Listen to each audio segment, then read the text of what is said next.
Section 4.1, Systems of Linear Equations in Two Variables. What does it mean to be a system? That's just two or more equations. And we'll be dealing with linear equations, so if we graphed them, they would be a line. So before we figure out how we solve, let's figure out how we know something is a solution. So for example, is 3,1 a solution to this system of x plus y equaling 4 and x minus y equaling 2? So x would be 3 and y would be 1. For it to be a solution, it has to satisfy both equations. Plugging it into the first one, 3 plus 1 does equal 4, so it satisfies the first equation. Plugging x being 3 and y being 1 into the second equation, 3 minus 1 is 2, so it satisfies the second equation. So how can a point 3, 1 satisfy both equations? The only way that can happen is where the two lines intersect. So what we're actually trying to find is the intersection point. So for a system of linear equations in two variables, one of the following has to be true. The first one is you could have one solution, just like we saw above. If we have one solution, we have intersecting lines. So when we're trying to find the solution, we're just trying to find where do those lines intersect. We could have no solution. Well, how would we go about having no solution? That's if we had parallel lines. Why? Because parallel lines do not intersect. So if there's no intersection point, then there's no solution. And lastly, you could have infinitely many solutions. Now how could you have infinitely many solutions? Well, that's if you had the same exact line, and those are called coinciding lines. Coinciding lines. And that means you have one line lighting right on top of the other line. So there's one line, and then you have the other line lying right on top.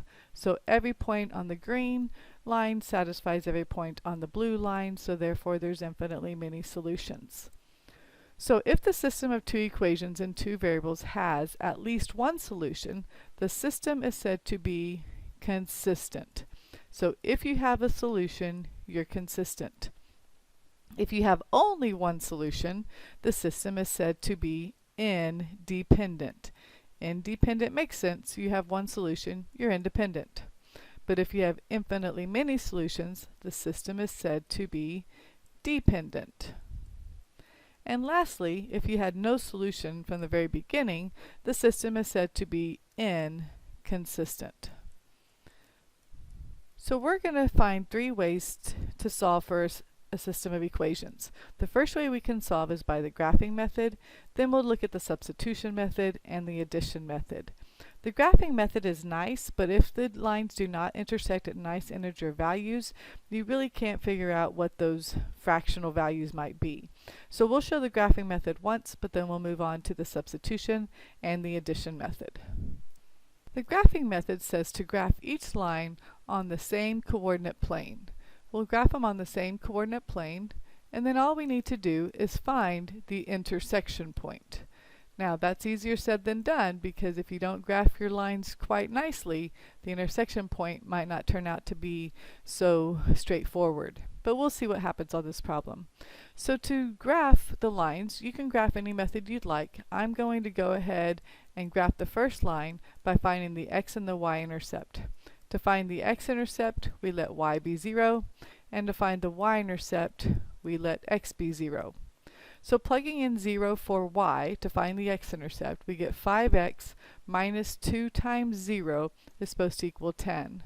Well, 2 times 0 is 0, so we get 5x equaling 10.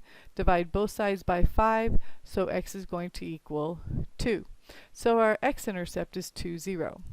Doing the same thing with the y-intercept, we let x be 0. I get 5 times 0 minus 2y equals 10. 5 times 0 is 0, so we get negative 2y equaling 10. Divide both sides by negative 2, and y is going to be negative 5. So we end up with 0, negative 5. If you want to use the y equals mx plus b form, you can certainly do that. So plotting these 2 points, I get 2, 0 on the x-axis and 0, negative 5 on the y-axis. So connecting those 2 points as nice as I can, there's my first line. Doing the same method with the second equation, x minus y equaling -1, I'm going to jump to the answers, but to find the x-intercept we let y be 0. To find the y-intercept we let x be 0. So letting y be 0, we get an x-intercept of -1. Letting x be 0, we get a y-intercept of +1. So the x-intercept is -1, 0, and the y-intercept is 0, 1. So connecting those two with as best as I can, that would be the second line. So the intersection point looks like it's right about there, which looks like the intersection point would be at 4, 5. Now, how do we know if we're correct? Substituting these back into both equations, we should see that that does satisfy both equations. So I have found the correct intersection point. But as you can see, it's kind of messy, and if they don't intersect at nice integer values, it's really hard to figure out what your intersection point would be. So we're going to move on to the substitution method instead. The substitution method says, solve one of the equations for one variable in terms of the other. All that means is to get one of the variables by itself. I would always find a variable that has a coefficient of 1 or -1. You can use substitution method anytime, but if none of your variables have a coefficient of 1, you'll have to be using fractions. So that's up to you. Step 2 says substitute the expression found in step 1 into the other equation. So you're just going to get one variable by itself and then substitute that variable into the other equation. When you do so, you should be able to now solve because you should have one equation with one variable. Back substitute the value obtained in step 3 into the other equation to find the other variable. But the great thing about this is you can check your answers by making sure that your solution satisfies all of the original equations. So we're going to solve the systems by substitution. We're going to identify the systems that have no solution. That means they're parallel lines. And then we're going to have possibly infinitely many solutions. That's those coinciding lines. And if we have coinciding lines, we're going to express the answer using set notation. So looking at number 1, we have 3x minus y equaling 8 and y equaling 6x plus 3. Since the second equation already has y by itself, I'm going to take that one and plug it into the first. So my first equation becomes 3x minus, anytime I do a substitution, you better use parentheses. So 6x plus 3, close the parentheses, and that's supposed to equal 8. So now we'll go ahead and solve by distributing the negative. So 3x minus 6x minus 3 equals 8. Combining like terms, 3x minus 6x is a negative 3x. Add the 3 over to the other side, we're going to get positive 11. We'll need to divide both sides by negative 3, and we end up with x equaling 11 over negative 3. To be in simplest form, the negative can't stay on bottom, so we'll move it to the top. So right now in my ordered pair, the x-coordinate is negative 11/3. So now I need to find the y-coordinate, and you can plug it into the first equation or the second equation. Since I already have the second equation with a y equals, I'll plug it into the second one. So 6 parentheses, negative 11/3 plus 3. We really should love multiplying fractions because we do not need to find a common denominator. We just multiply straight across. 6 times negative 11 is negative 66. 1 times 3 is 3. So negative 66 divided by 3 is negative 22. And when I add 3, y is going to equal negative 19. So my intersection point was negative 11/3 comma negative 19. So the graphing method would not have worked in this example. To see if this is correct, we would plug it back into both equations, and that intersection point should satisfy both equations.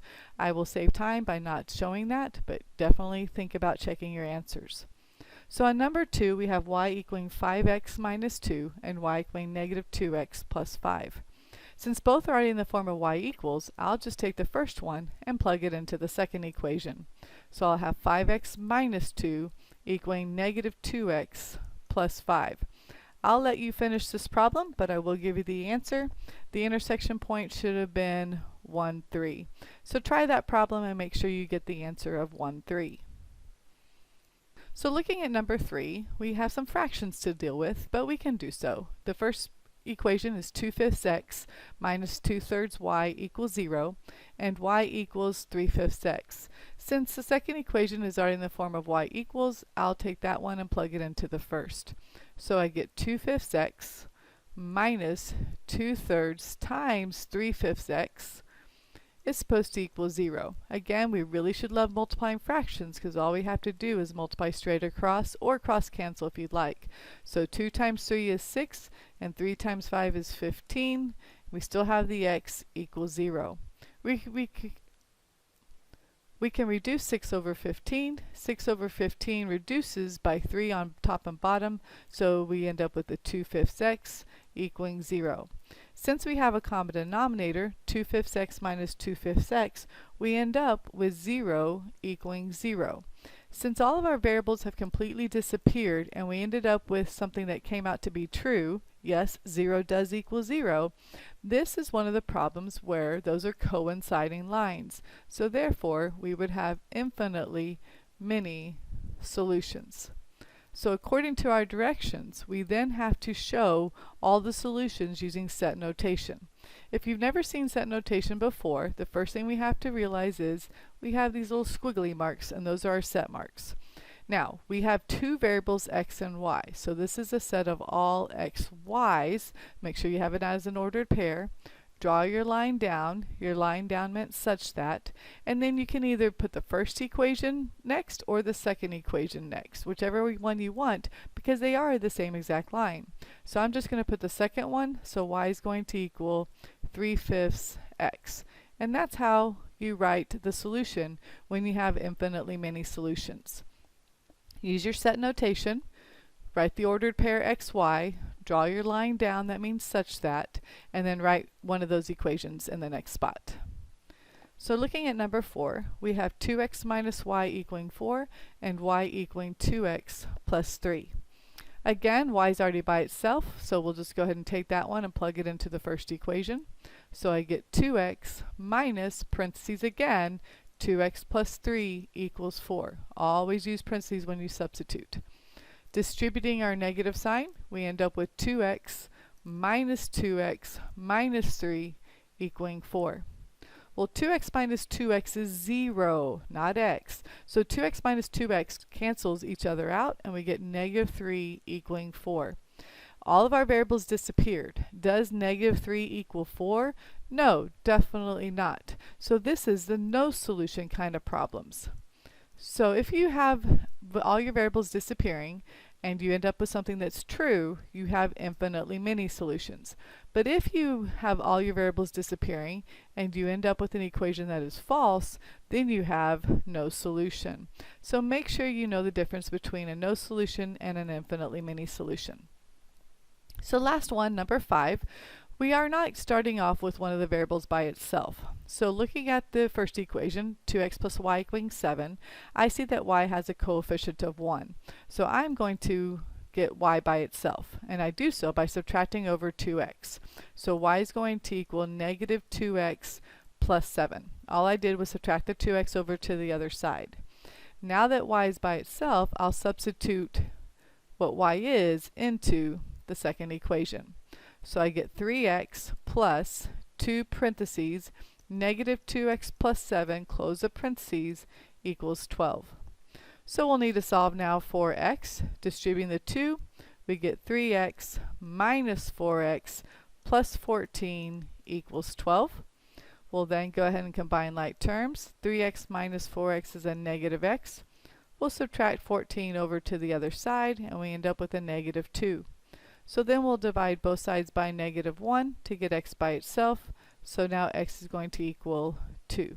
So our ordered pair will start off with a 2.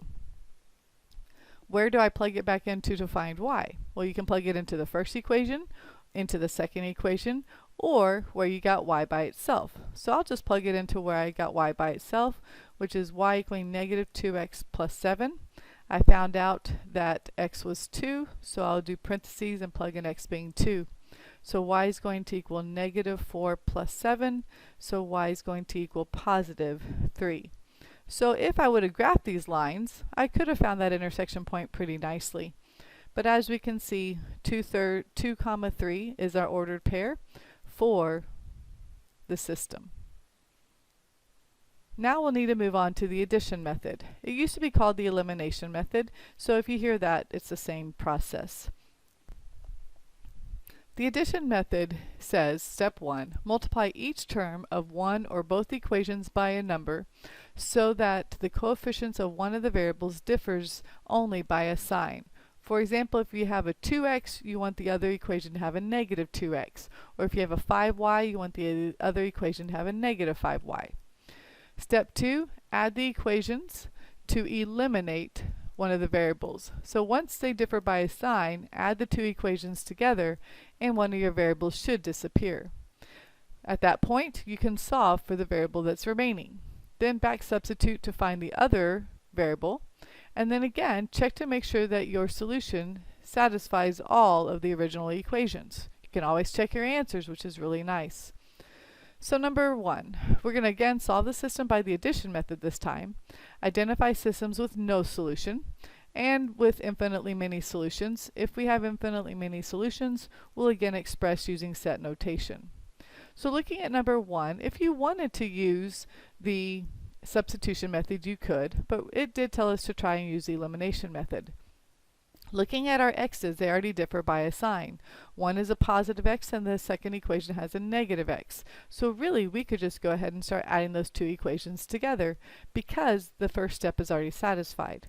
Well, x plus a negative x cancels out. A negative y plus 2y is a positive y, and 4 plus a negative 3 would be positive 1. So we already know in our ordered pair y is 1.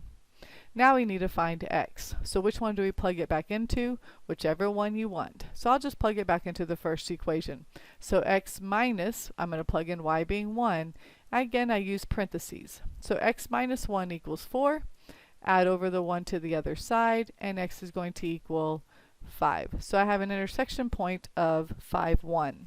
Again, to make sure I'm correct, I could go ahead and substitute that back into both equations and it should satisfy it. But to save time, I'll let you do that on your own. Number 2, we have 5x minus 3y equaling negative 11 and 7x plus 6y equaling negative 12. We can't just add the two equations together because neither of those have the same number but differing by a sign. However, the y's look a little bit easier to become the same number. If I wanted the y's to become the same number, I would just need to multiply the first equation by a 2 because then that would make the first equation have a negative 6y and the second equation have a positive 6y. You could do the x's. You could make both of the x's become a 35, but one would need to be positive, one would need to be negative, so it would be a little bit more work. So we'll go ahead and just eliminate the y's. We'll go ahead and distribute in the 2. 2 times 5 is 10, so we get 10x. 2 times negative 3y is negative 6y. And 2 times negative 11 is negative 22. Make sure you multiply the 2 all the way across, because some students forget to multiply that other side. It has to go all the way across. The second equation is going to stay as the same equation, so 7x plus 6y equals negative 12. Now we can add those two equations together, so one of my variables will be eliminated. 10x plus 7x is 17x, the y's cancel out, and we end up with a negative 34. Dividing by 17 on both sides, we end up with x equaling negative 2. So we end up with a negative 2 for the x part of my intersection point. Plugging it into either equation, I'll just go ahead and plug it back into the first. I get 5 times negative 2 minus 3y equals negative 11. So negative 10 minus 3y equals negative 11. I'll go ahead and add the 10 over to the other side, and that's going to give me a negative 3y equaling a negative 1. Divide by negative 3 on both sides. Two negatives make a positive, so I end up with y equaling 1/3. So my intersection point is negative 2, 1/3. Again, you can certainly check your answers by substituting back in. So looking at number 3, we have lots of fractions. So let's talk about how we can get rid of fractions. To do so, all we need to do is multiply by the LCD. So the first number 2, 3, and 3 can all go into is 6. So I'm not going to multiply by 6 over 6, I'm going to multiply by 6 over 1, because that should cancel out my fractions. When I do so, 6 times 1 is 6, but divided by 2 is 3, so I end up with 3x. 6 times 1 is 6, but divided by 3 is 2, so I end up with a 2y. And 6 times 2 is 12, but divided by 3 is 4. So in the second equation, the first number 3, 5, and 15 can all go into is 15. I'll do the same thing, either multiply straight across and reduce, or you can cross cancel as you go. 15 times 2 is 30, divided by 3 is 10, so this becomes a 10x. 15 times 2 is 30, but divided by 5 is 6, so we end up with a 6y. 15 times 14, but divided by 15 is back to 14. So now we'll decide which variable looks easier to eliminate. And I think the y's again look a little bit easier. All we need to do is multiply that first equation by a -3. That will make the y's both become a 6, with one being positive and one being negative. So when I do so, I get a -9x minus 6y equaling a -12. Again, make sure you multiply that -3 all the way across. The second equation stays the same, so 10x plus 6y equals 14. I'll then go ahead and add the two equations together. -9x plus 10x gives me a positive x. The y's cancel out, and -12 plus 14 is a positive 2. So in my intersection point, the x-coordinate is 2. Where do I plug it back into? I'll probably stay with one of the equations where I've already gotten rid of fractions. So I'll plug it into this one. So 3 times 2 plus 2y is supposed to equal 4. I end up with 6 plus 2y equaling 4. I'll subtract 6 over to the other side, and that's going to give me a 2y equaling -2. Divide by 2 on both sides, and y is going to equal -1. So my intersection point is 2, -1. I'm going to let you finish up the rest of the problems, but I will give you the answers, so check your answers as you go. Number 4 is actually infinitely many solutions, so it's the set of all ordered pairs x, y, and then you get to decide which equation you want to write. I'll just go ahead and write the first one. So all your variables should disappear there, and you should get 0 equaling 0. Now the next few problems say solve using any method. So you get to decide, do you want to do the addition method or do you want to do substitution? Completely up to you. The answer to number 1 would be -1/3, -2. Second answer for number 2 would be the set of all x, y's, such that, again, you can write either equation. I'll just write the first one. So again, that's going to be an infinitely many solution, because all your variables will disappear and you'll get 0 equaling 0. And lastly, number 3, the intersection point will be 2, -1/4. So try those problems out. If you have any questions, let me know.